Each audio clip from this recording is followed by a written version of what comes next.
Leading evangelism in the face of a changing cultural context is challenging. God has led Cru on a 2-decade journey of innovation that has proven that it can be done both effectively and fruitfully.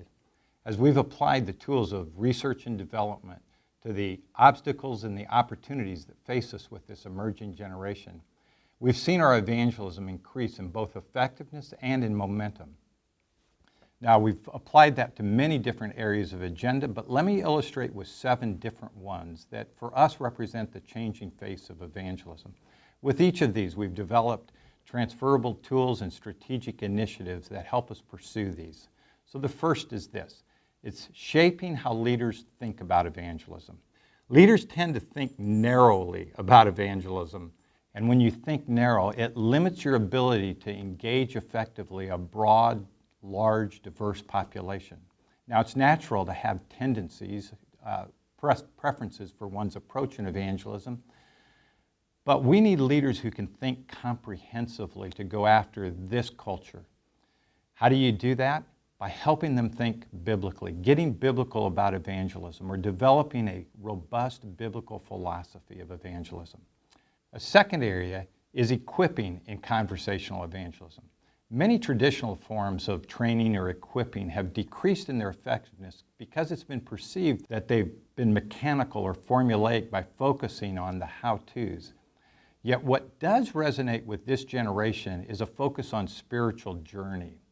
And so we've reshaped our equipping to revolve around the roles that you can play in another person's spiritual journey. Over time, these have become known as co-journers. That is, what are the roles that you can play in helping another journey to Christ? The effectiveness of these have come because every person is already on a spiritual journey. God is already at work, and He desires to use us. The third challenge becomes, how do you help believers engage in significant spiritual conversations with people that they already know? A relational fear is one of the great obstacles to evangelism today. Fear of doing relational damage, offending somebody, being rejected. And while those are true, it's also true that many people are genuinely open to spiritual conversation if they're approached in an appropriate way. And so, how do you do that? By shifting the focus to exploring the other person's life, the other person's story and spiritual journey, and discovering where they're at in their spiritual journey. With that, there'll be many connections to the gospel. A fourth challenge is creating relationally safe yet spiritually significant conversations.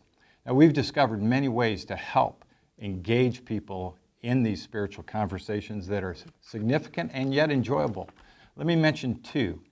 One is with a tool known as Solarium. Solarium utilizes 50 different photographic images as well as 5 exploratory questions to explore the experience and thinking of another person.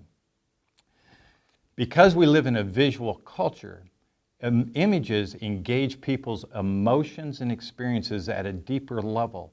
And with that, then, there are many opportunities to make gospel connections. A second tool is what's known as perspective cards. Perspective cards actually explore the worldview of people. Today, people's worldviews is increasingly irrational and eclectic, and yet they're unaware of that.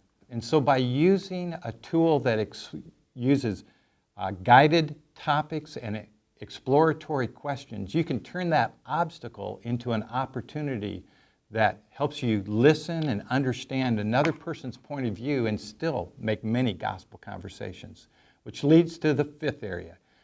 Because of the increased biblical illiteracy of not only of our believers, but also of the culture in general, it's incumbent that we help our believers master the gospel message so they can communicate it in conversation relevantly, yet clarity and with power. The last 2 I'll mention briefly. One is to use digital tools to enhance relational ministry.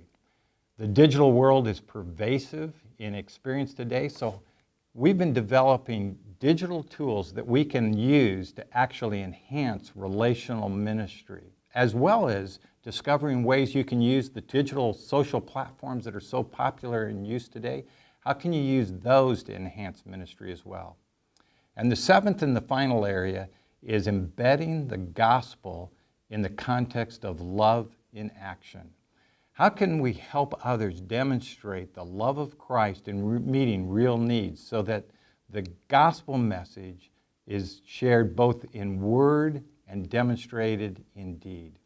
These 7 areas represent for us the changing face of evangelism, or the cutting edge where we're seeing God do profound things and demonstrating that these are great days for evangelism as we take the initiative to share Christ in the power of the Holy Spirit and leave the results to God.